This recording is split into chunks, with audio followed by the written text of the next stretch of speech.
Well, welcome to the third session on the role of vision in raising funds. So we started off by looking at this first element. So can't we just get to the fundraising? Why bother casting a vision? Of course, when churches are looking to raise money, they often just want to jump right in. But we talked about why it's really important to spend that time to really cast a vision. Because when we're fundraising, it's never really, the money's not the thing that we're really driving at. When we fundraise, it's really providing an opportunity for people to participate in God's dream.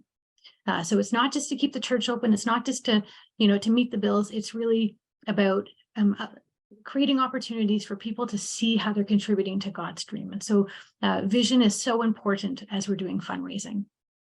Now we looked at the second class, we looked at where to start if your ministry doesn't have a clear vision. So a lot of congregations are, coming out of the pandemic and are considering like, where might God be leading us? And so where do you start if your congregation doesn't have a clear vision? And so we looked at some tools for inward discernment. We looked at appreciative inquiry, or using the APES testing around does your congregation have a shepherding spirit or a prophetic spirit, or so looking at the APES model. And then we also talked about external discernment, because when we cast vision, it's never just about the people who are gathered, and it's also about the community and what the community needs, and being in conversation with your community, the people that you're hoping to reach and connect with and form community with, to make sure that the vision that you feel God is leading you to is something that also resonates with them. So we talked about some tools around that. And if you're looking to go deeper in either of those areas, please do contact me. I have resources that I can refer you to. And today we're going to really lean into crafting a vision for ministry and fundraising. So, once you kind of have your general vision, like, how do you make this, bring this alive? How do you live into your vision? And how do you speak about your vision in such a way that people want to join in and want to contribute and want to donate towards your vision? So this is what we're going to be really focusing in on today. So today, as we look at living into your vision and really applying your vision as you do fundraising, we're going to talk about three main things. So the importance of fundraising flowing from your vision. Okay, so it's not the opposite. We don't start with our fundraising and then plop a vision on top. It's really, we identify our vision, and then fundraising flows from that, right? Because we need to fund that vision, but you need that vision first. And then also, once you've cast a vision, how do you keep it before the congregation? Because I think, so many people I've spoken to, so many congregations, they've gone through a visioning process. They've come up with they've felt they've discerned a compelling vision. And then it just, it's a word in the bulletin, but it doesn't really come alive. Like, how do you actually live into your vision? So we're going to talk about how do you keep your vision before the congregation? How do you really make it so that the vision unifies you and gives you an identity? And then looking at when we're doing fundraising, how do you align your fundraising activities with vision? Because that's another important element as well.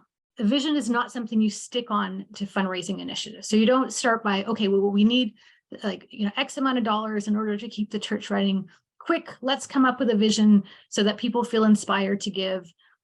It doesn't work that way, because if you do it that way, your vision will it will be quickly put together. It won't be very inspiring. You may raise funds in the short term, but people will feel disappointed overall if you're if visioning is something that you put to the side and really focus just on raising funds. People are going to feel like they've been baited and switched. They were told that they were contributing to this grand vision, and then lo and behold, it's just going to general maintenance. So we have to really make sure that our fundraising flows from vision. And this is partly because when we do fundraising, when we ask for money, there should always be great integrity with that, right? So people work hard for their money, and we want to make sure that when they donate, they're donating to the thing that we say that they are donating to, they're actually donating to. So we just have to make sure that our fundraising flows from vision. And it will also, when your fundraising flows from vision, you really have a clear sense of what you need to raise. So, for example, if your vision is for a church where families come alive in Christ, you're going to need to raise money for children's programming, for ways that like families can come together. So it will help to guide what you need to do for your fundraising. So once you have a clear vision, just like it helps you say yes and no in like to certain ministry opportunities, it helps you determine what kind of fundraising you need to do in order to support the vision. And it also it creates more opportunities for long-term funding. So when you have a compelling vision and your congregation is clearly articulated that you're moving towards that direction, people will give, but they'll give again and again if they feel like they're giving to something that's growing, that actually allows them to participate in God's dream. Once they feel that, they become regular donors, and they deepen their discipleship, they deepen their giving. So that's why it's so important to have a clear vision and then have your fundraising flow from that.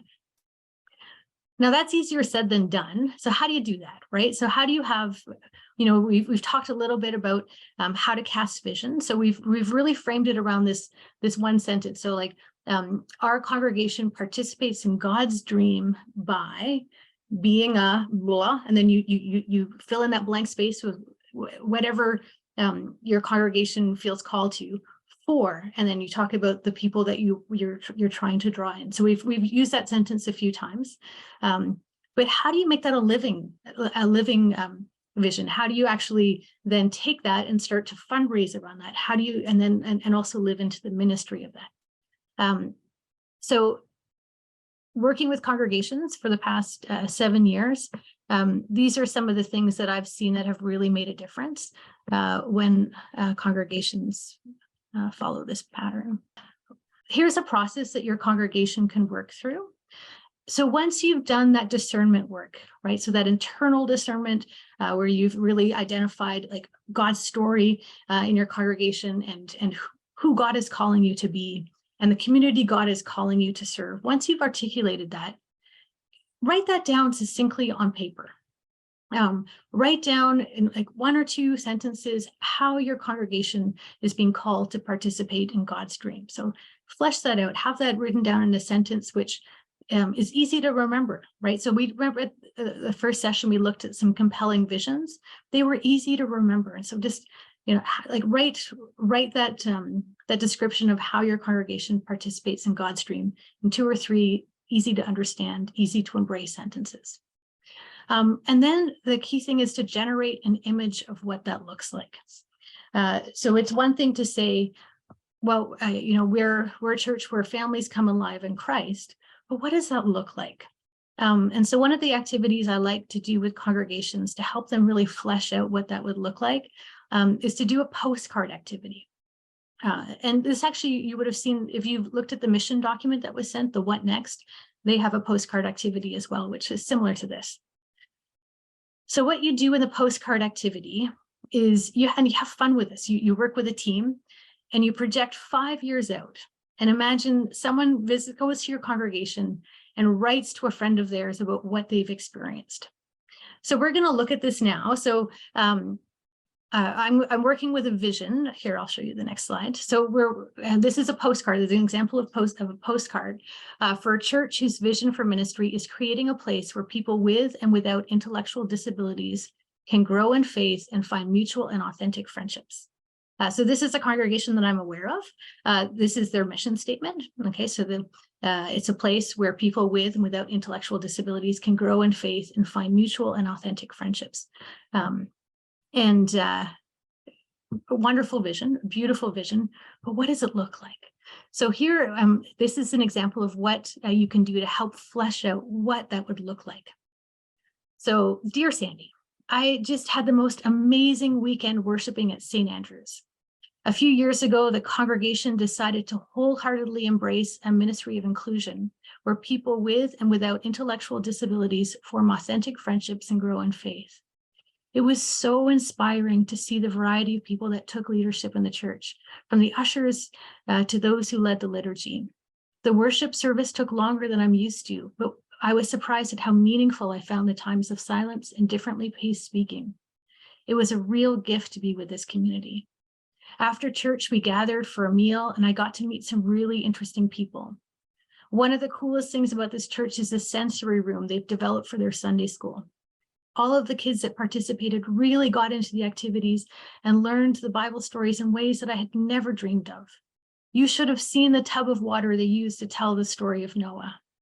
Oh, and did I mention the fantastic work program the congregation has launched to create employment opportunities for their community members with intellectual disabilities? Wow. So you see how when you write that postcard, it gives you an image. It gives you an embraceable image of what it would look like to actually live into this vision. So this is a fun exercise that I would really encourage you to do in teams. And then it gives you the basis to start doing some planning and some dreaming, right? So once you have this image of what it would look like to live out this vision, you can start asking yourself some deeper questions. So what challenges might you face as you work towards your vision? So right away, so we saw in that postcard, there's a sensory room. So one of the challenges we might face is finding space to create this sensory room. It's finding someone with expertise to lead programming in a sensory room. We might face challenges with accessibility. If we're having people with different abilities taking leadership roles, is our pulpit accessible? Are there stairs going up? How do we make our space accessible? So right away, you can start to see some of the challenges you might face, and that might help you around determining what you need to fundraise for. And then also, what resources do you have that will help you move forward? Congregations have tons of gifts already in their midst. Like what gifts do you have? Maybe you have a beautiful room that's not being used that would be perfect for a sensory room. Maybe you have a family with a child who has a child with autism who's well connected in the disability world that can help you form relationships and learn. So you start to flesh out what challenges might you face and what resources do you have? What can you already celebrate that you can do? And then the next step there is to look at what are the 3 or 5 steps you can take now to move towards your new vision. And here, don't jump towards the solution of hiring staff. Okay, so often when I work with congregations, they'll come up with beautiful visions. And their first thought is, well, we need to hire someone to start our children's program, or we need to hire someone to do community outreach. So once we hire that person, they're going to be able to, develop the program, and then we'll all just follow and the ministry will happen. Hiring people is great. That might be something you do down the line. But I think it's really helpful for congregations when they look at vision. Vision is something that everybody participates in. So what are 3 or 5 steps you can take now to move towards your new vision? And so, for example, you might start praying. Like right away, you can start praying that you would be an inclusive community. You could adjust your bulletin. Sometimes when churches are trying to be accessible, they increase the font. They use icons. So for example, if a prayer is coming up, you could have prayer hands. If it's time to sing, you could have musical notes so that people with different reading abilities can follow along and can understand. So already you can start to think of a couple of things that you can do right now for you to move towards that vision, and ways to get people involved in your congregation. And then once you start to do that, you can start to name some milestones, right? So just looking at that, the picture that was painted, some milestones might be, researching different curriculum for children with different abilities, right? Are there, if you're going to have a sensory room, what might go into a sensory room? So starting with, doing some research, learning about it, visiting other places, getting the materials for the sensory room, and then maybe doing renovations to create the space. You might have to buy different audiovisual, material. So that might be another milestone in your journey. It might be hiring someone to work with your programs. And then they talked about in the postcard that there was a line about that starting a program where people with intellectual disabilities are hired. Something like we have in the Presbyterian Church, we have the Raw Carrot Initiative, and that's a ministry out of Paris Presbyterian Church where people with intellectual disabilities make soup and sell soup, and it's a very, very successful business, right? So then, if you're going to do that, you need a kitchen, you need to hire a coordinator. So all these visions, all these images, you can start to piece out what you would need in order to live into them and what your priorities are.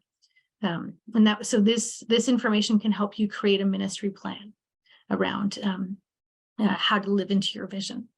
Okay, so we're going to go into breakout groups for about 5 minutes. And I want you to imagine that you're that church. You're that church that we just read about, who has this vision of creating a place where people with and without intellectual disabilities can grow in faith, find mutual authentic friendships.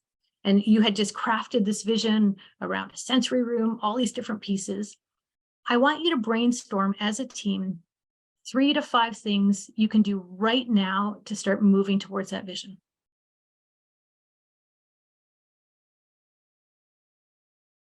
All right. I'd love to hear some of the things that you came up with.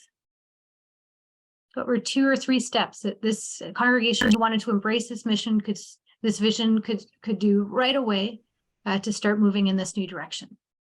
Okay, Marianne, I see your hand up. Yeah, I didn't know if you wanted us to speak out or actually type it in the chat, but there was some really good conversation in our group. One of the things that someone in the group suggested was that, because their church is sort of in the process of doing this, is reaching out to organizations who have expertise in this area, and they were having them come into their church and evaluate sort of what were some of the things that they could do that might help someone with disabilities. And there's often quite easy things, just looking at navigating through your church through different eyes. Yeah, amazing. Absolutely. So getting outside expertise, you don't have to wait, right? For that, something you can do right away. Are there other ideas that came out in your groups about what this church could do? Barbara? Oh, you're on mute. Our group was talking about immediately forming a group to assess the building and talk, just like Marianne said, and talk to outside groups, but doing a building assessment on what would be needed to welcome people with varying disabilities. What do you need to have happen? Absolutely. That's right. Perfect. So you could organize walking tours of the building, the space, the facilities, and then, give people questions to help them consider what might be needed. Any other ideas that came out in your groups? Jim, you have your hand raised? Yeah, we thought that because there are so many different kinds of disabilities, that we might want to canvass the neighborhood to find out what the actual needs that were very specific to our neighborhood. So then when we were asking questions, we were sort of asking about the things that we wanted to be able to accommodate, as opposed to, just everything willy-nilly, and maybe get some training too related to those things. Absolutely. Great ideas. Chris, I see your hand up. Yeah, I'll give you the most Presbyterian answer ever. I would ask each committee to come up with one thing they could do to live into this, right? That's one thing. And then on the other note that Marianne was saying, for what it's worth, if anybody's interested in this, the Rick Hansen Foundation actually does building assessments of various sorts. There's a grid you can get online if there's nobody near you to do it. And so the Rick Hansen people have all kinds of stuff on exactly this note. Fantastic. And I loved your first idea, because when it accomplishes 2 things, it you move forward in your vision, but it also really shares it within the congregation. If everyone in every committee is being asked to think about how can you bring this vision into your work, that's a great way to move forward. Karen, you have your hand raised. Our group also said that maybe you'd need to do some internal education. So just working with the different committees and talking to them about why it's important, so that you're sure you've got good uptake and understanding from all areas of the church. Perfect. That's great. Joe, you have an idea? Yeah, we talked about your idea with the the icons in the bulletin was great. So we sort of started talking about that, and really that brings up the whole idea of multiple intelligences, because we have a wide range of disabilities. They're not, it's not the same disability for everybody, and so everybody learns and understands differently. And if we try to incorporate more of the intelligences, so instead of focusing on text and listening all the time, to let people be involved in, like the pictures, the icons, but also music and movement and various different things like that. So just to try and balance it more so that we can help everybody in the way that where they have strengths. Fantastic. Fantastic. So these are all amazing ideas. And notice how these ideas are low cost, right? So, or no cost, which is a great way to start. So just imagine, you're a congregation that needs to raise funds. You've gone through a visioning process. You have a clear vision. You can answer that question. We participate in God's dream by being whatever it is for whoever it is for. You have a clear picture of what that vision looks like. You have some goals around that, and you're taking steps in the direction so people can see something happening. If it's around creating community with people with and without intellectual disabilities, they can see assessments happening. They're learning. They're beginning to learn about the people, like what organizations are in your community. They're learning about what it might be like to be in your building if you have a mobility issue. So the congregation is seeing something happening. That vision is already coming into focus. You're already moving in that direction. You've just created momentum for fundraising, right? Because if people feel like you're moving towards a vision and it's clear what you're doing, it's much easier to raise funds for a ministry, rather than if you were to say, okay, well, we have this vision around being an inclusive space. We need to hire a facilitator. There's no momentum. It's an uphill battle. And so vision, when you have clear vision and you have clear steps, adjustments that you can already make, so it feels like momentum is being gathered. It's a very, very powerful thing.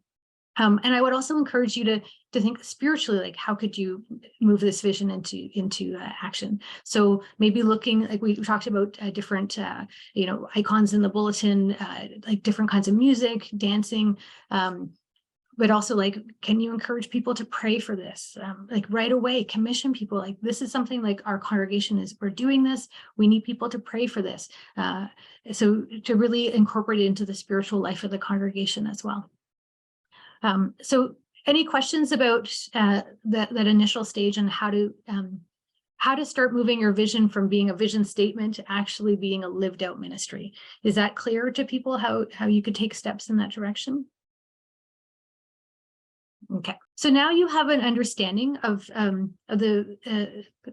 now you have the understanding you need in order to fund the vision. So once you've done those steps, you have all the information, you've developed momentum, you're ready to start doing some fundraising. And once you've done that work, these are kind of some of the questions that you might consider asking yourself.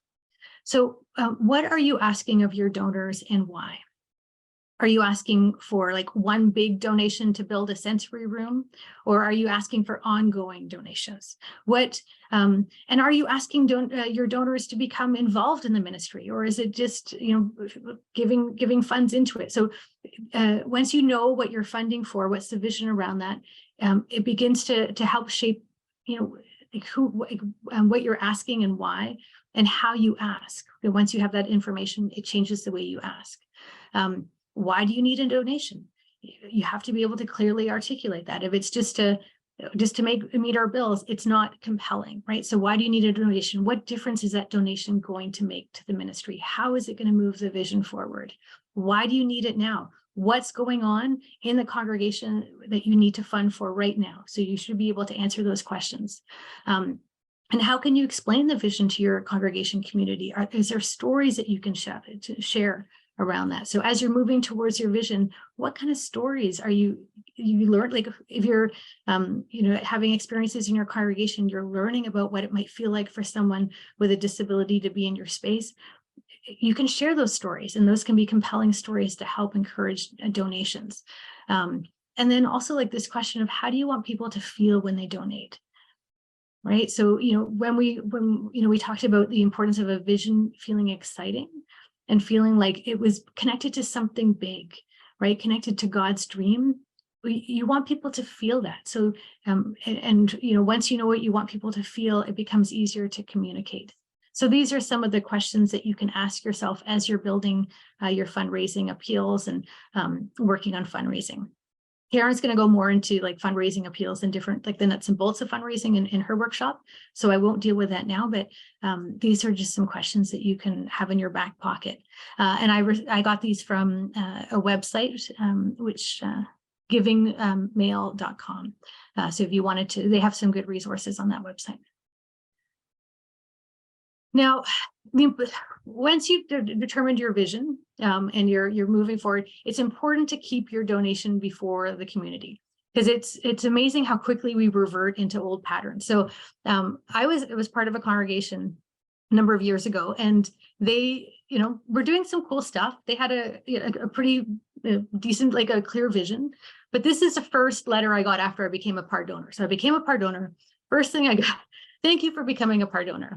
I'm writing today to let you know, and I'm summarizing. So there was more beautiful language, but this is what I remember from the letter. So I'm writing today to let you know about some challenges our congregation is facing. Due to rising expenses related to building upkeep, we are facing a deficit budget this year. Might you consider increasing your part donation contribution to help us avoid this situation?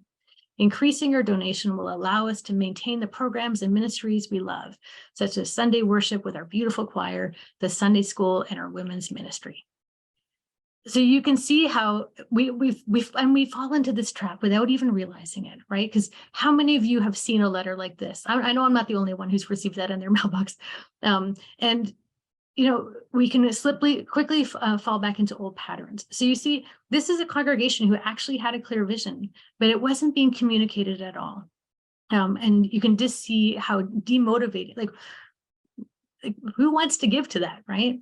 And let's just pick this apart. Like what are the things that you see that like where the letter has gone off? Like just, and you can just unmute yourselves and shout it out. Well, it talks about we're facing a deficit budget. So immediately people think, oh, well, you don't know how to budget. Is that my fault? Yeah. You've just become a donor. They're asking you to increase your donation. Yeah.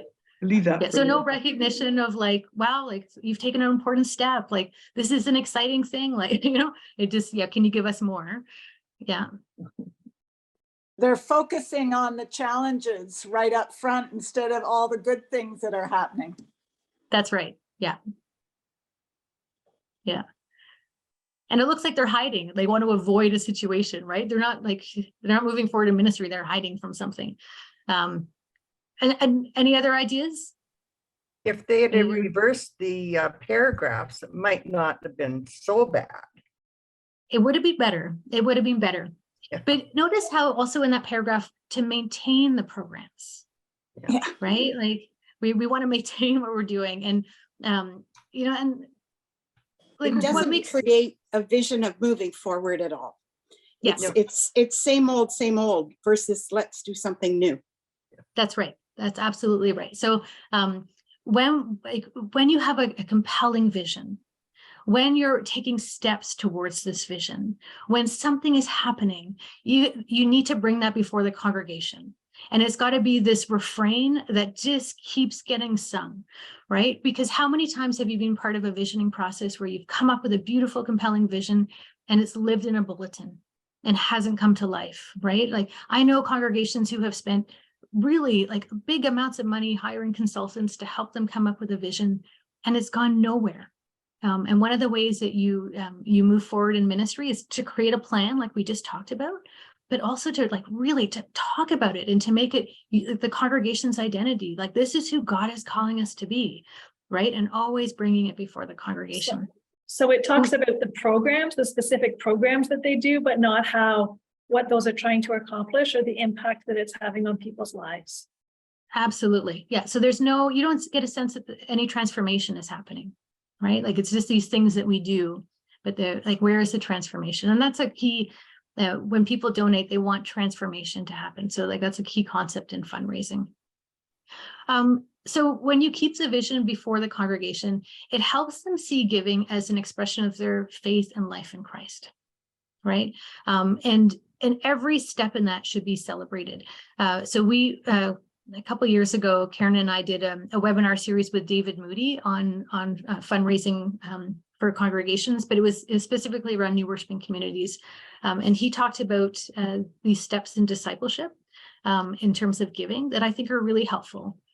So as your congregation is moving towards this new vision, and you've already started taking steps in that direction, you're talking about it, you're celebrating it, you're saying, see what God is already doing, see where we're heading.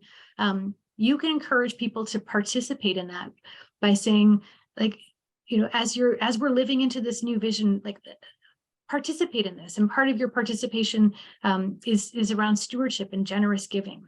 And so really connected to their discipleship, their faith is expressed in part through financial support of the vision and ministry.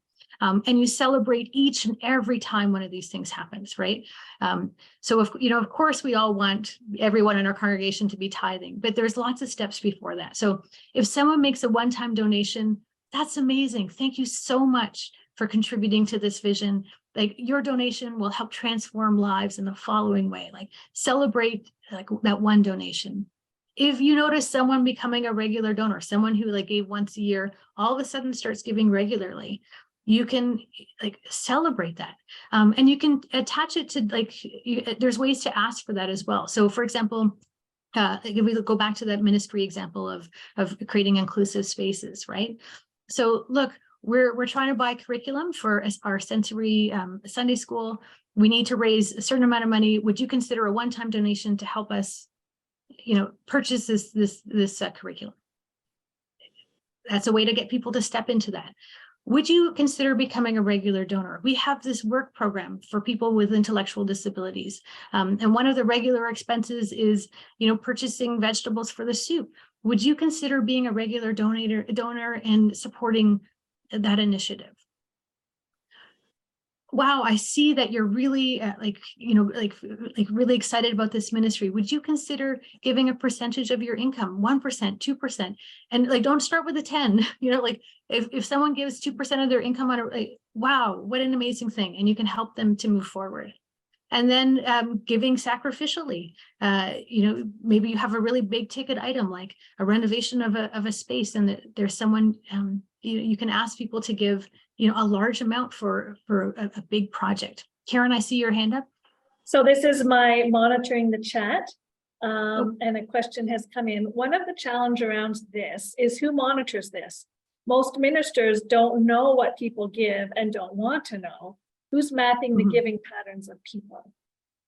Yeah, so your treasurer should know. Like, for example, the church where I was on par, I had a financial difficulty and I had to stop giving for a period. And I called and I let them know I, you know, just had to pause my par.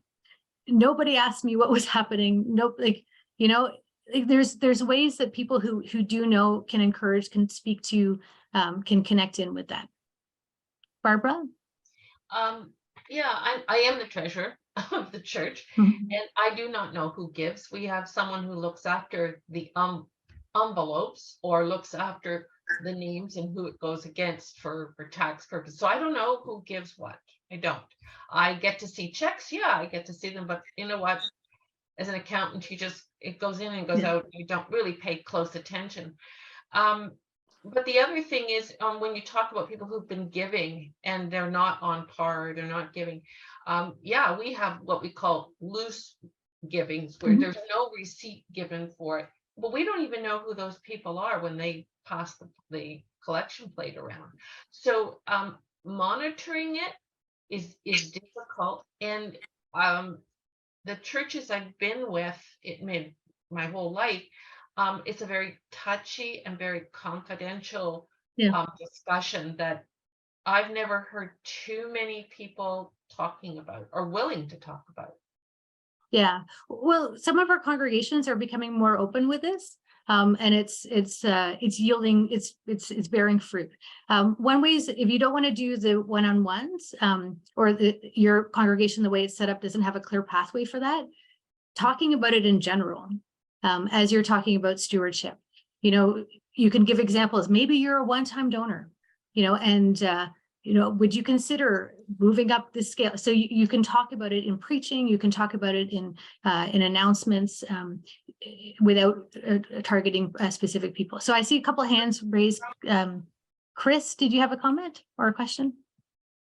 I mean, this isn't your job, but for what it's worth, the treasurer's handbook could maybe have something around this. I've had 2 churches try to make it that I could write like an initial letter, like the first time somebody gives, I want to send a letter saying, hey, we noticed you gave this week, you know, we're grateful, you know, whatever. And in both churches, I've not managed to convince the finance committees that that's appropriate because they don't want me to know the names and they don't want to have dates. So I can't say, dear new friend of whatever, because I can't even date the thing and sign it.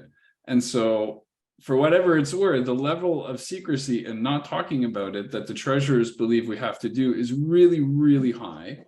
And so even as somebody actively trying to do some of this stuff, I get nothing but pushback. That's frustrating. Yeah.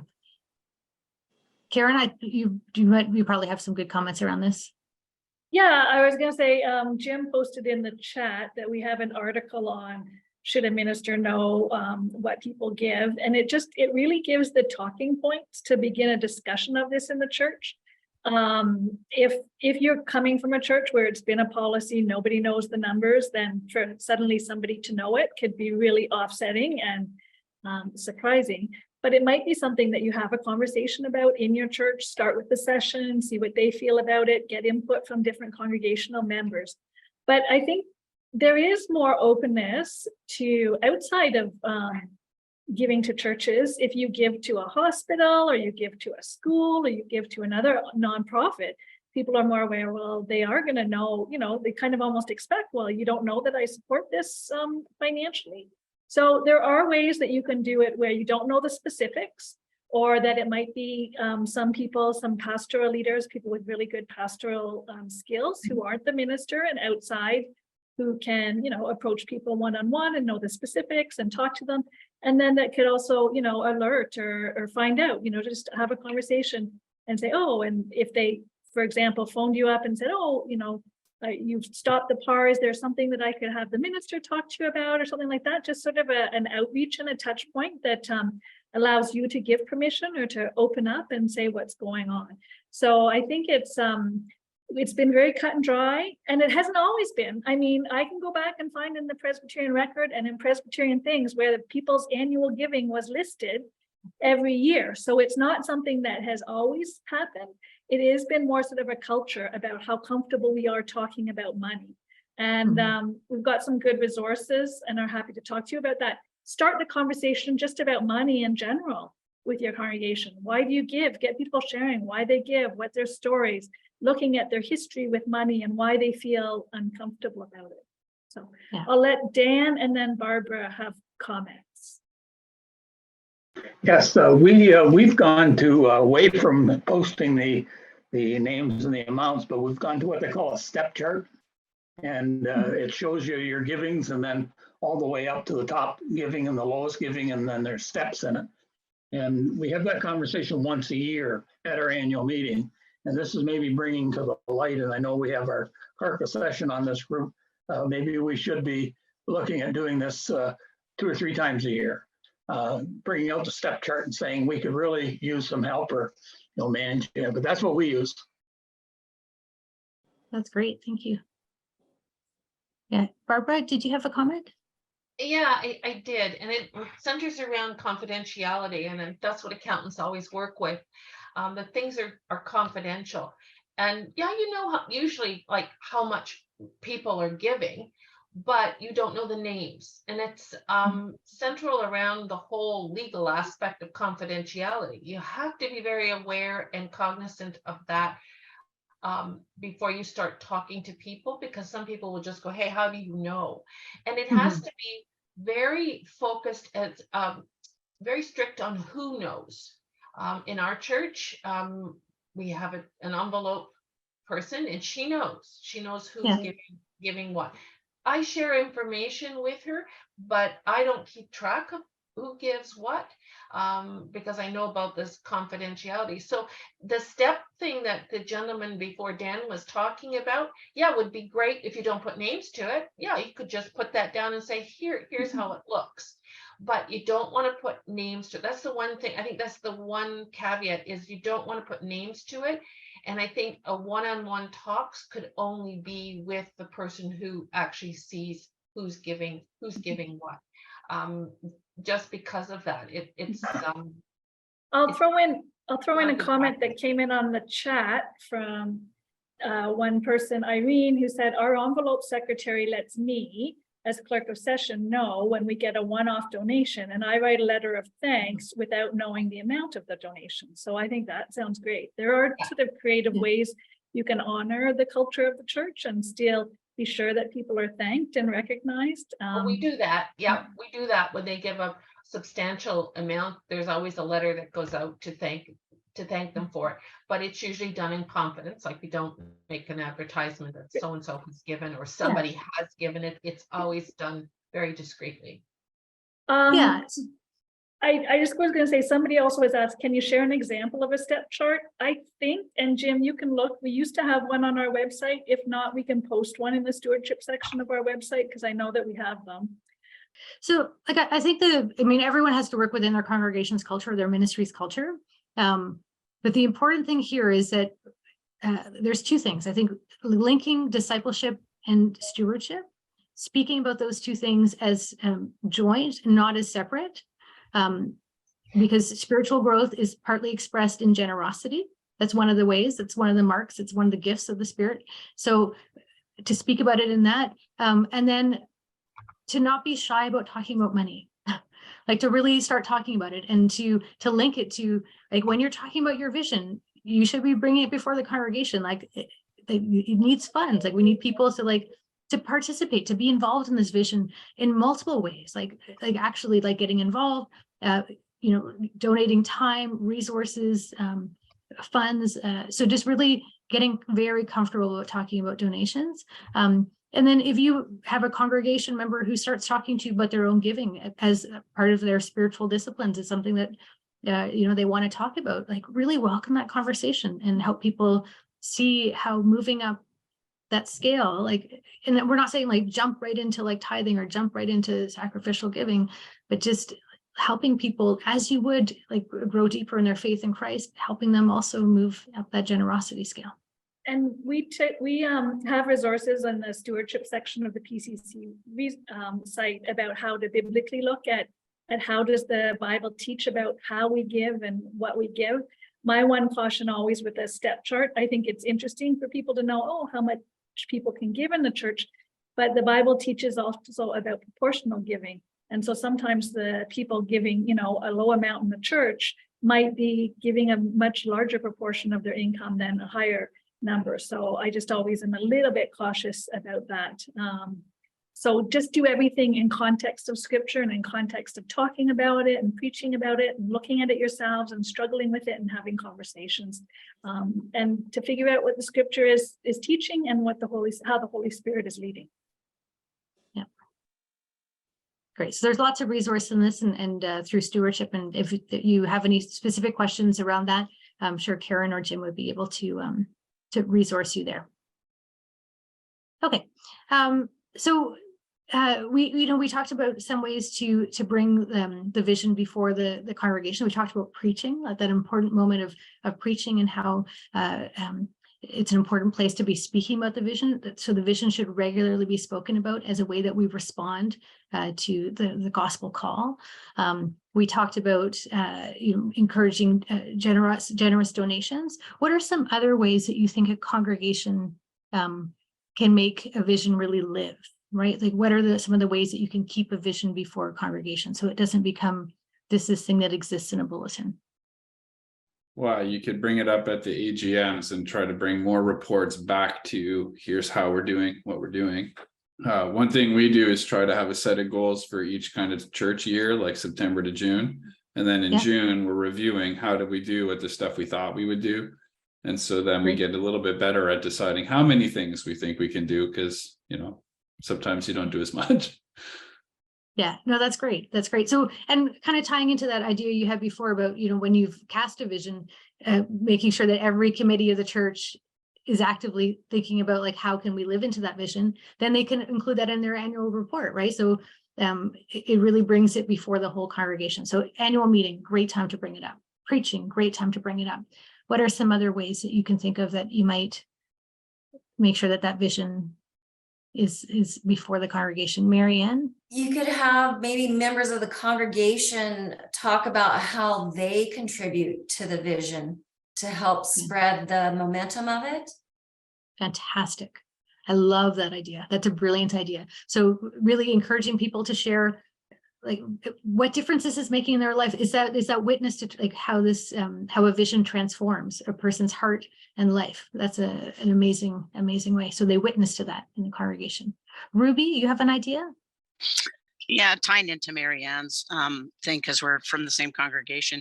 I think one of the big things too is that, I've broached the subject with Session about a performance measurement framework, so that you're basically having that report card, because if you can't measure something, you can't manage it.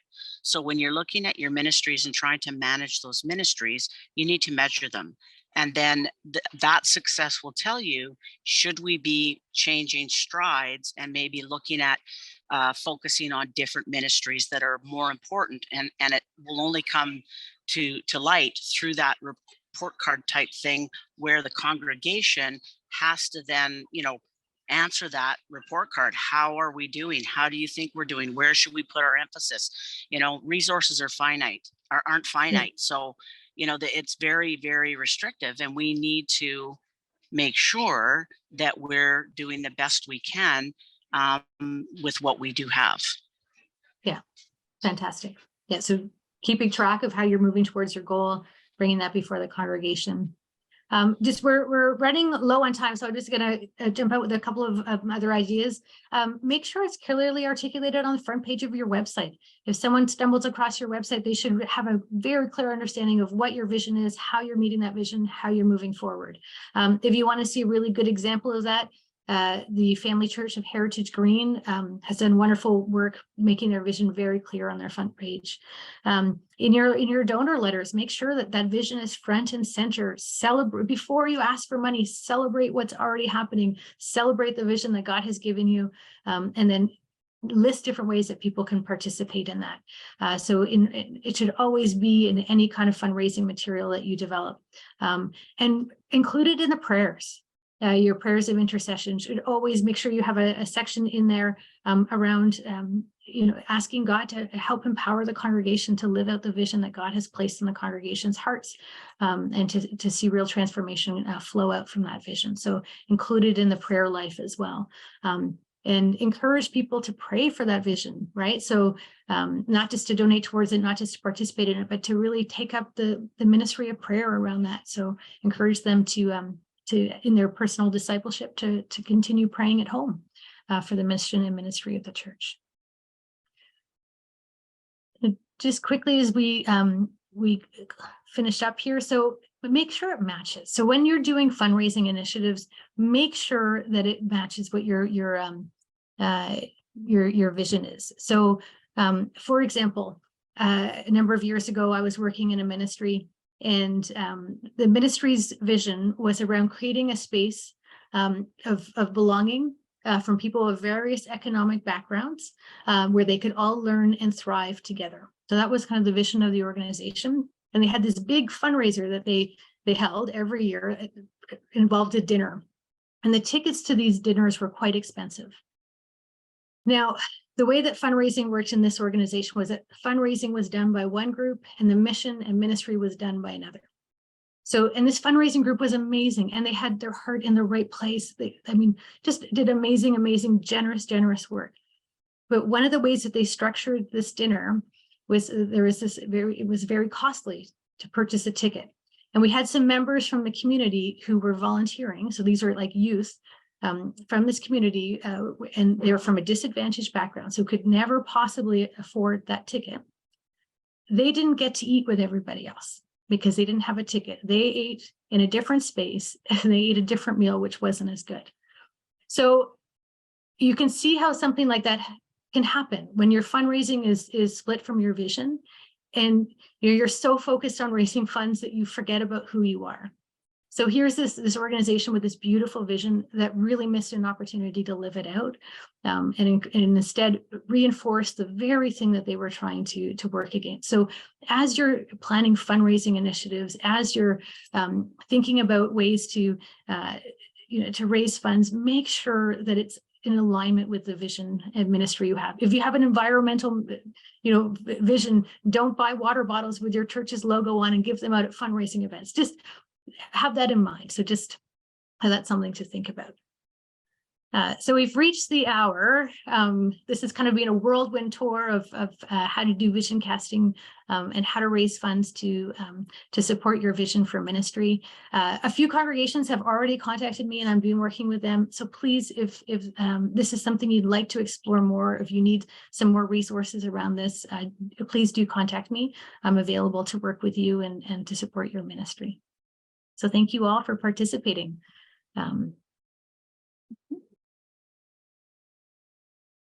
And then we gather again. So this is the first course in 3. And so our next course will start on April 27th and will run through until May 18th. And this is going to be a course on how do you develop a leadership team to help you really with your fundraising initiatives. And that's being led by JSO, and she's a minister out in the San Diego area and has started a new worshiping community and has done amazing work developing a team to fundraise for that. So don't miss that one. That's going to be really great. And I'll just throw in, I'm about to send out information about this soon, but we're planning a webinar with Lori Gunther Reeser on May 2nd at 2 p.m. So May 2nd, 2 p.m. on what to do when you're in a deficit situation. So we're going to really dive deep into congregations when you find yourself in that deficit situation and some specific strategies for that. So you might want to, if you're interested in that, join us. But we'll be sending that out with the emails. Jim will post some of the stewardship resources as downloads when we post the recording, and we'll try to have it posted on Friday or Monday, by end of Monday at the latest. Great to see you all again. Yeah, wonderful. Great to see you all.